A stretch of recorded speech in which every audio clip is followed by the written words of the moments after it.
கிட்டத்தட்ட ஒரு 5 மாவட்டத்துக்கு பிரச்சாரத்துக்கு போனோம். இந்த மாதிரி எதுவுமே நடக்கல. ஆனால் கரூரில் மட்டும் ஏன் எப்படி நடக்குது, எப்படி நடக்குது? மக்களுக்கு எல்லா உண்மையும் தெரியும். மக்கள் எல்லாத்தையும் பார்த்துக்கிட்டு இருக்கிறாங்க. கரூரை சேர்ந்த அந்த மக்கள் அந்த உண்மையெல்லாம் வெளியில் சொல்லும்போது எனக்கு கடவுளே நேரில் வந்து இறங்கி அந்த உண்மைகள்லாம் சொல்கிற மாதிரி எனக்கு தோணுச்சு. சீக்கிரமே எல்லா உண்மைகளும் வெளியில் வரும்.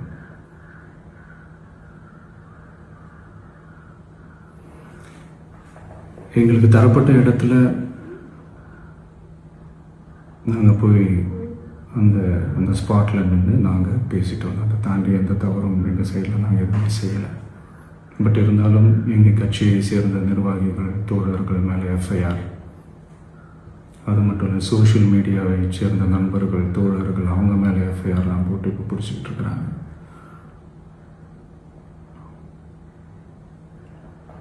சிஎம் சார், உங்களுக்கு ஏதாவது இந்த பழி வாங்கணும் அப்படின்ற எண்ணம் ஏதாவது இருந்துச்சுன்னா என்ன வேணாலும் பண்ணுங்க. அவங்க மேலே கை வைக்காதீங்க. நான் ஒன்று வீட்டில் இருப்பேன், இல்லை நான் ஆஃபீஸில் இருப்பேன். என்ன வேணாலும் செய்யுங்க.